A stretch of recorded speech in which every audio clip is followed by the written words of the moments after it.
Você falou, a gente tava falando que você disse que Deus é uma energia e tal. Deus é uma lógica, na minha opinião. Como é que é isso? Eu não entendo. Até hoje. Tipo, eu não sei o que é Deus. Uhum. Eu não faço a menor ideia que porra é essa, tá ligado? Mas eu sei que essa merda existe, essa parada existe. Eu sei que existe uma direção, é o que eu sinto, tá ligado? Eu sei que existe uma direção, um caminho, existe o lado do mal, existe o lado do bem. Quem que determina o que é o bem e o que é o mal? É Deus, na minha visão, entendeu? Mas eu não consigo dizer que aí, a partir dessa conclusão que existe bem ou mal e que Deus existe, que Deus é algo, que Deus é uma energia, que Deus não quer que eu case, que faça sexo antes do casamento, tá ligado? Eu não consigo ter essa interpretação de Deus.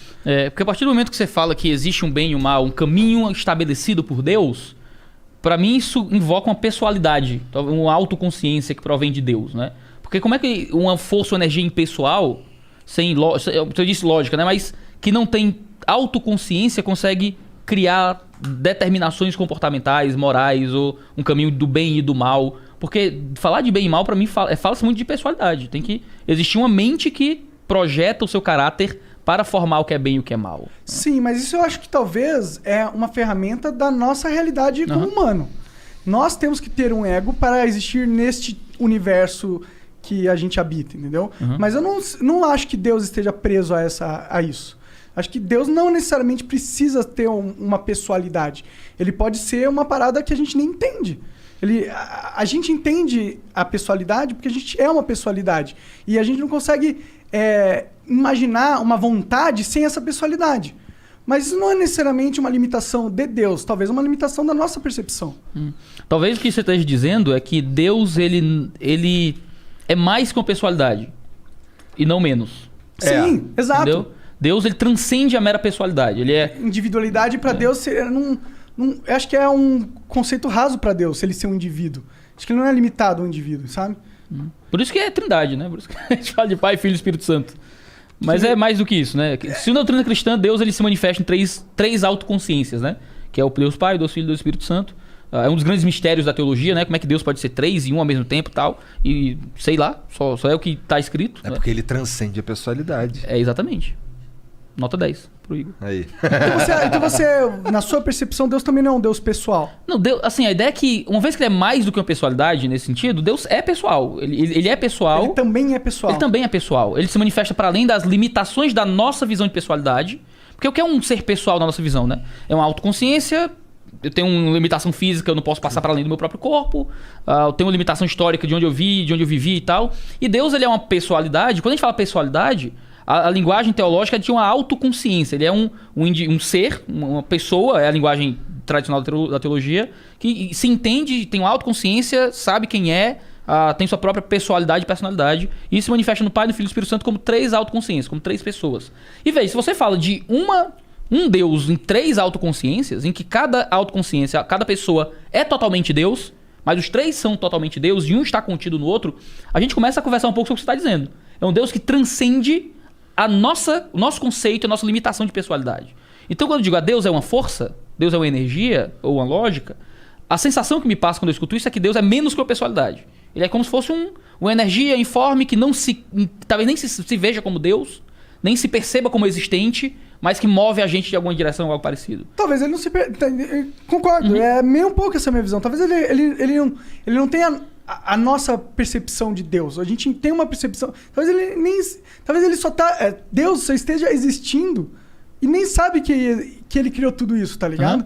Eu não sei o que é Deus. Essa é a parada. Eu não sei o que é. Pra mim, essa lacuna tá aberta. Ele pode ser esse Deus... pessoal e eu sei que, mas talvez ele não seja, ele precisa ser. Se Deus ele conseguiria encarnar na Terra, eu não acredito que ele conseguiria. Porque a partir do momento que ele se materializasse como um indivíduo, como ele não seria mais Deus. Seria outra parada. Um dos grandes mistérios do cristianismo é justamente como é que isso foi possível mesmo.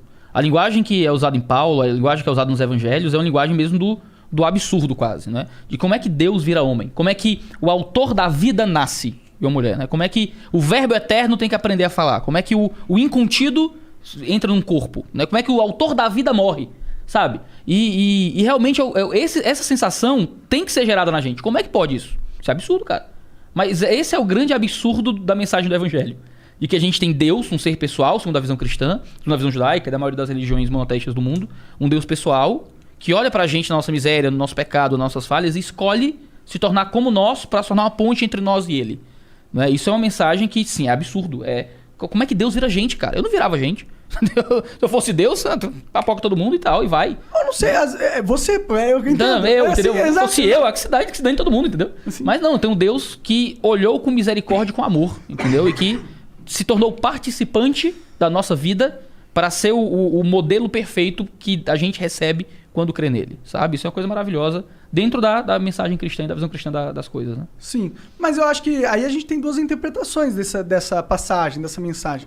Você pode ter uma interpretação literal da parada, que é Deus realmente é Jesus, ele se materializou através de Jesus e trouxe o ensinamento dele, ou Deus habita todos os homens e toda vez que a gente nasce, Deus nasce junto com a gente e Jesus, ele simbolizou alguém que nasceu e soube escutar a parte de Deus que nasceu dentro dele. Não que ele seja Deus em si, mas sim que ele seja um avatar daquele que se aproximou, pelo menos na nossa história da humanidade, ao máximo daquilo que está dentro de todos nós. É uma teoria muito bonita.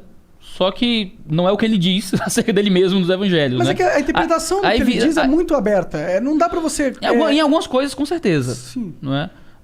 Quando a gente vai lendo a mensagem dos evangelhos, vai lendo tudo que a gente tem sobre Jesus, né? Que é a Bíblia e alguns relatos históricos um pouco difusos, mas a Bíblia é o principal relato histórico sobre Jesus. A gente encontra um Cristo que fala de si mesmo, não é? Que fala acerca de si, e algumas vezes ele fala parábolas, coisas difíceis de interpretar e tal, mas é isso ou é aquilo, e os teólogos ficam se matando e justificando seus salários, de ficar tentando descobrir o salário, o que é essas coisas, né? Mas a maior parte da mensagem do evangelho é uma coisa muito simples. A maioria das pessoas, o grande problema é a tradução, né? Às vezes você pega a tradução bíblica mó arcaica, mó difícil e tal. Mas a Bíblia foi escrita no Novo Testamento em um grego chamado grego vulgar. É o grego koiné. Não era o grego clássico dos filósofos, era o grego do povo. Então o Novo Testamento era um livro fácil de ler. Qualquer pessoa entenderia o que estava escrito ali. Claro que tem a barreira de tradução, aí você às vezes pega uma tradução muito arcaica, é difícil. Já existem hoje, muitas traduções são muito fáceis, né? Nova tradução da linguagem de hoje, nova versão transformadora, a mensagem e tal. Alguns parágrafos de traduções que repetem essa facilidade do texto, né? Qualquer pescador, qualquer pessoa letrada, qualquer um que ouvindo a leitura do Novo Testamento, entenderia o que está sendo dito ali. Porque é um texto fácil, simples. Não foi feito para ser um texto cheio de metáforas e coisas obscuras e conteúdos para colocar aqui o texto e fazer e achar a mensagem oculta da Bíblia. Não é nada disso, é uma narrativa muito simples. Um cara nasceu, cresceu, alegava ser Deus, dizia que as profecias do Antigo Testamento eram sobre ele, fez um monte de milagre para provar que ele realmente era divino, morreu, disse que ia ressuscitar, ressuscitou, e 500 pessoas e várias pessoas lá na Galileia testemunharam isso e escreveram dizendo que não, a gente viu isso acontecer, né? E quando colocaram eles diante de uma cruz romana, você nega e diz que é mentira, ou eu te mato, disseram, não, pode me matar porque não é mentira não, né? E morreram por isso. Esse relato apresenta um Jesus que se coloca como o único Filho de Deus, como o enviado do próprio Senhor, não é? E isso é muito diferente daquilo que ele mesmo fala sobre os cristãos que recebem de Deus quando encontram conversão, ou mesmo da chamada imagem de Deus que está em todos nós, né? Todos nós somos criados à imagem de Deus, o monarca é a imagem de Deus, o Igor é a imagem de Deus, a equipe aqui toda é a imagem de Deus.